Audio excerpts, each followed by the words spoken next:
Invest in your self. ஒரு அசட்டை earn பண்ணணும் அப்படின்னா அதுல எஃபோர்ட்ஸ் அப்படின்றது தேவைப்படுது.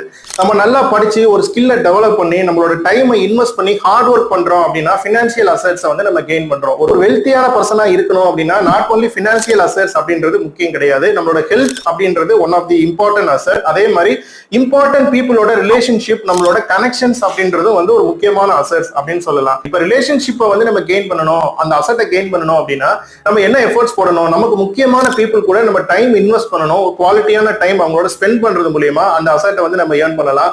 ஹெல்த் அப்படின்ற அசெட்டை வந்து நம்ம எப்படி வந்து மெயின்டைன் பண்ணலாம், எப்படி கெயின் பண்ணலாம்? நம்ம வந்து ஒரு ஏர்லி மார்னிங் எந்திரிச்சு ஒரு மெடிடேஷன் பண்றது மூலியமா, ஒரு எக்ஸசைஸ் பண்றது மூலியமா, ஒரு ப்ராப்பர் டயட் இருக்கிறது மூலியமா நம்மளோட ஹெல்த்தை வந்து கவனமா பாத்துக்கிட்டோம் அப்படின்னா அந்த அசெட்டை நம்மளால கெயின் பண்ணிக்கலாம். ஒரு வெல்தி பர்சன் அப்படின்றது வந்து ஒரு பினான்சியல் அசெட்ஸ் நம்ம வச்சிருக்கோம் அப்படின்னா அது மட்டுமே வெல்தி கிடையாது. ஒரு நல்ல ஹெல்த் நம்ம மெயின்டைன் பண்றோம், ஒரு நல்ல பீப்புளோட கனெக்ஷன்ஸ் நம்ம மெயின்டைன் பண்றோம், நமக்கு முக்கியமான பீப்புளோட ஒரு குவாலிட்டியான